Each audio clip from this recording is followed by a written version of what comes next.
أعوذ بالله من الشيطان الرجيم بسم الله الرحمن الرحيم وآمنوا بما أنزلت مصدقا لما معكم ولا تكونوا أول كافر به ولا تشتروا بآياتي ثمنا قليلا وإياي فاتقون أما بعد فإن خير الحديث كتاب الله وخير الهدي هدي محمد صلى الله عليه وآله وسلم وشر الأمور محدثاتها وكل محدثة بدعة وكل بدعة ضلالة وكل ضلالة في النار۔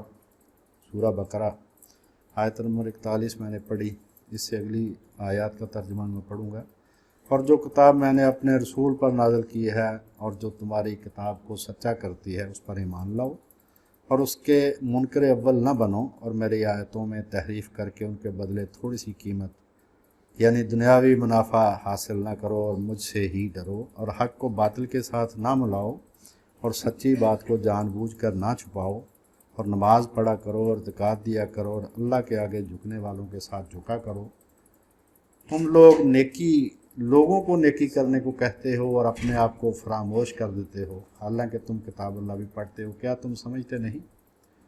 اور رنج و تکلیف میں صبر اور نماز سے مدد لیا کرو، بے شک نماز مشکل کام ہے مگر ان لوگوں پر نہیں جو اللہ سے ڈرنے والے ہیں اور جو یہ یقین رکھتے ہیں کہ وہ اپنے پروردگار سے ملنے والے ہیں اور اسی کی طرف لوٹ کر جانے والے ہیں۔ تو یہ سورۃ بقرہ جو قرآن مجید کے شروع میں اللہ پاک نے رکھ دی، اس کا مطلب یہ ہے کہ جو خرابیاں، جو کمیاں، جو کوتاہیاں یہود میں تھیں تم ان سے بچنا۔ اصل مقصد ہے یہ، ان کی جو بات اس میں بیان ہوئی ہے ہمیں اس سے خبردار کیا گیا کہ تم یہ کام نہ کرنا، مثلا یہ اللہ کی آیتوں کے بدلے میں منافع حاصل کرنا، پیسے لینا اور بات کو بدل دینا۔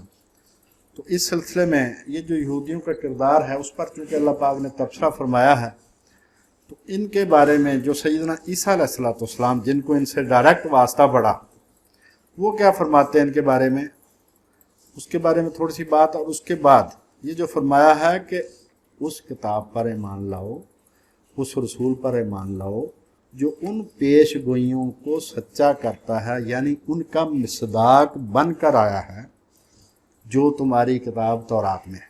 تمہیں ہیں تو اللہ کے فضل و کرم سے 33 اس میں، لیکن میں ان میں سے 3-4 تورات کی پیش گوئیاں پڑھوں گا اور 3-4 انجیل کی پیش گوئیاں پڑھوں گا، تاکہ جو نوجوان ہیں ان کو یہ پتہ چلے کہ جو بھی بات رسول امی نے فرمائی ہے، جو بھی بات آپ نے سننی ہے، اس کے ذہن میں آپ نے بات یہ لاتے جانا ہے، یہ اس رسول کی زبان پاک سے یہ کلام نکلا ہے جو کسی استاد سے نہیں پڑھے ہوئے تھے، امی تھے۔ اس کا مطلب انہوں نے جو حق بات بیان کی ہے، جو کبھی بھی ان کی کوئی بات غلط ثابت نہیں ہوئی، اس کا مطلب ان کو اللہ پاک بتاتا تھا، اللہ کے وہ سچے رسول تھے۔ ایک ایسی ہستی جس نے کسی انسان سے تعلیم حاصل نہیں کی، وہ بات بتاتا ہے جو ان کی کتابوں میں لکھا۔ آپ کے پاس وہ کتابیں میں نہیں تھی، آپ پڑھتے بھی نہیں، آپ نے وہ کتابیں میں نہیں پڑھی تھی، نہ آپ کے پاس کوئی لائبریری تھی، نہ وہاں پر کوئی ایسے علماء تھے ان کے یہود کے یا دوسرے تیسرے جن سے آپ نے علم حاصل کیا ہو۔ تو چلتے چلتے ایک بات کی یہ کہتے ہیں کہ بحیرہ راہب والا واقعہ بالکل جھوٹا ہے، اس کی کوئی روایت ثابت نہیں، لیکن بالفرض آپ نے بحیرہ سے ہی تعلیم حاصل کی ہو تو بحیرہ نے آپ کو کیا فرمایا کہ قل هو اللہ احد، لہذا یہ تمہارے ہی پادری کا بتایا ہوا ہے کہ اللہ ایک ہے، 3 ماننا ختم کر دو۔ اس نے یہ بتایا ہوگا نا کہ جو کہتے ہیں کہ اللہ 3 ہے وہ پکے کافر ہیں، تو بھائی پھر اس کی بات مان لو۔ یہ واقعہ بالکل جھوٹا ہے، رسول کریم علیہ السلام نے سوائے خدا کے آپ کو کسی نے علم نہیں دیا۔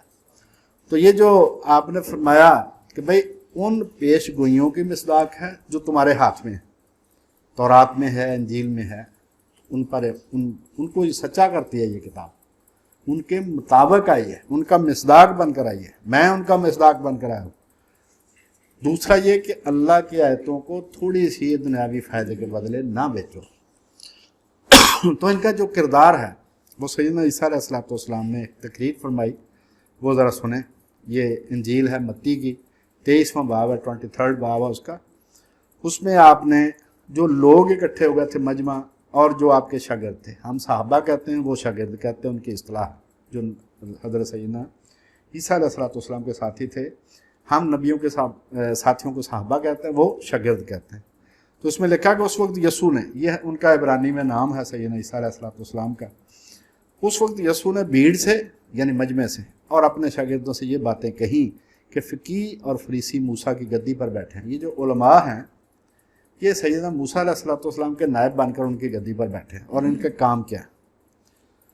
بس جو کچھ وہ تمہیں بتائیں وہ سب کرو. جو وہ کام کہیں نا کہ بھئی یہ کرنے ہیں، وہ تو ان کی مان لو، کرو وہ کام اور مانو، لیکن ان کے سے کام نہ کرو. یعنی ان کا کردار اور ہے، قول اور ہے، فعل اور ہے. تو آپ نے فرمایا کہ ان کے سے کام نہ. یہ ان کا ڈائریکٹ جو تجربہ تھا سیدنا عیسیٰ علیہ، کیونکہ وہ خود بھی یہودی تھے، یہودی خاندان میں پیدا ہوئے تھے، ان کے ساتھ ان کا ڈائریکٹ واسطہ تھا. انہوں نے بتایا کہ بھائی یہ لوگ جو ہیں ان کا قول اور فعل میں فرق ہے، لہذا جو باتیں تمہیں شریعت کی بتائیں کہ یہ کرو وہ تو کرو، لیکن ان کے والے کام نہ کرو، کیونکہ وہ کہتے ہیں اور کرتے نہیں. تو یہی اللہ پاک نے یہ سورۃ بقرہ میں فرمایا کہ تم وہ بات کیوں کہتے ہو جو کرتے نہیں. اور وہ ایسے بھاری بوجھ جن کو اٹھانا مشکل ہے باندھ کر لوگوں کے کندھوں پر رکھتے ہیں، مگر ان کو اپنی انگلی سے ہلانا بھی نہیں چاہتے. لوگوں کو تو ساری شریعت بتاتے ہیں کہ اس پر عمل کرو، اور خود ایک ذرا سا بھی حکم کوئی اس پر عمل نہیں کرنا چاہتے. وہ سب کام لوگوں کو دکھانے کو کرتے ہیں، یعنی ریاکاری کرتے ہیں، کیونکہ وہ اپنے تعویذ، ان کے ہاں حکم ہے کہ جو ان کے علماء ہوں گے، عام آدمی کو بھی حکم ہے لیکن علماء زیادہ کرتے ہیں کہ ایک تعویذ انہوں نے یہاں پر باندھنا ہوتا ہے ماتھے پر. یہ جو ہمیں مذاق اڑاتے ہیں نا ہمارا کہ ہمارے مولوی سر پر ٹوپی رکھتے ہیں، کندھے پر رومال رکھتے ہیں، یہ کیا تماشا بنا ہوا، عورتیں آپ کی پردہ کرتی ہیں، ان سے بڑا بنیاد پرست کون ہے کہ جب باہر نکلنا ہے ایک تعویذ ادھر ماتھے پر، ایک بازو پر، خاص رنگ کا اوپر چادر، وہ سارے. تو انہوں نے فرمایا کہ یہ اپنے تعویذ بڑے بناتے ہیں اور اپنی پشاک کے کنارے چوڑے رکھتے ہیں، اور ضیافتوں میں صدر نشینی، یعنی اگر کسی جگہ دعوت ہو تو کہتے ہیں کہ سب سے نمایاں جگہ پر مجھے بٹھاؤ، اور عبادت خانوں میں اعلیٰ درجہ کی کرسیاں چاہتے ہیں، اور بازاروں میں سلام اور آدمیوں سے ربی کہلانا پسند کرتے ہیں. ربی مائی ٹیچر، لفظ ربی کا معنی، اس کو آج کل ربائی پڑھتے ہیں، اس کا جو تلفظ ہے وہ ربائی کرتے ہیں، لکھنے میں ربی آتا ہے RABBI، تو کہتے ہیں مائی ٹیچر، کہ ہر کوئی آدمی ہمیں استاد کہے، اور آدمیوں سے ربی کہلانا پسند کرتے ہیں، مگر تم ربی نہ کہلاؤ. اپنے شاگردوں کو آپ نے نصیحت فرمائی کہ تم بڑے نہ بنو، شاگردی رہو، استاد نہ بنو، کیونکہ تمہارا استاد ہے کہ تم سب بھائی ہو. اور زمین پر کسی کو اپنا باپ نہ کہو، تمہارا باپ ہے کہ یہ آسمان ہے، یعنی رب نہ کہو زمین پر کسی کو، یہ تمہارا رب صرف ایک ہی ہے. تم ہادی نہ کہلاؤ، کیونکہ تمہارا ہادی ایک ہی ہے، اور جو تم میں سے بڑا ہے وہ تمہارا خادم بنے. جو سب سے بڑا ہے سید القوم خادمہم، کہ جو قوم کا سردار ہوتا ہے وہ لوگوں کا خادم ہوتا ہے. تو پھر آپ فرماتے ہیں کہ جو کوئی اپنے آپ کو بڑا بنائے گا وہ چھوٹا کیا جائے گا. جو اپنے آپ کو تکبر کی راہ سے نمایاں کرنے کی کوشش کرے گا وہ دنیا میں ذلیل ہوگا، اور جو اپنے آپ کو چھوٹا بنائے گا وہ بڑا کیا جائے گا. جو آدمی عاجزی اختیار کرتا ہے اللہ تعالیٰ اس کے درجے بلند کرتا ہے. اے ریاکار فریسی اور فقیہ ہو، تم پر افسوس کہ آسمان کی بادشاہی لوگوں پر بند کرتے ہو، یعنی جنت میں جانے کا راستہ تم روکتے ہو، کیونکہ نہ تو آپ تم داخل ہوتے ہو اور نہ داخل ہونے والوں کو داخل ہونے. اب ان کا کردار، اے ریاکار فریسیو فقیہ اور فریسیو، تم پر افسوس، تم بیوہ عورتوں کے گھروں کو دبا بیٹھتے ہو اور دکھاوے کے لیے نماز لمبی کرتے ہو، تمہیں سزا زیادہ ہوگی. آپ نے فرمایا تم جو ریاکاری کر کے نماز تو لمبی پڑھتے ہو لیکن بیوہ عورتوں کے گھروں پر قبضہ کرتے ہو، تمہیں بہت سخت سزا ملے گی. اے ریاکار فریسی اور فقیہ ہو، آپ نے دیکھتے جانا کہ کیا خرابیاں یہ ہم میں تو نہیں ہیں. اے ریاکار فقیہ اور فریسی ہو، تم پر افسوس کہ تم ایک مرید کرنے کے لیے تری اور خشکی کا دورہ کرتے ہو. کیا کہ ہمیں تو ایسا نہیں ہے جو لوگوں کو مرید بنانے کے لیے ہر حرفہ اختیار کرتا تاکہ جتنے مرید زیادہ ہوں گے اتنے چندہ زیادہ آئے گا. اور جب وہ مرید ہو چکتا ہے تو تم اسے جہنم کا دگنا فرزند بناتے ہیں، یعنی اس کو اپنے سے زیادہ جہنمی بنا دیتے ہو. اے اندھے راہ بتانے والوں، یعنی اندھا تو راستہ نہیں بتا سکتا، آپ نے تم خود اندھے ہو، نیک عمل سے خود تم اندھے ہو اور دوسروں کو راستہ بتاتے. اے ریاکار فقیہ اور فریسیو، تم پر افسوس کہ پودینہ اور سونف اور زیرہ پر تو عشر دیتے ہو. دا یقی 1/10 عشر کو کہتے ہیں.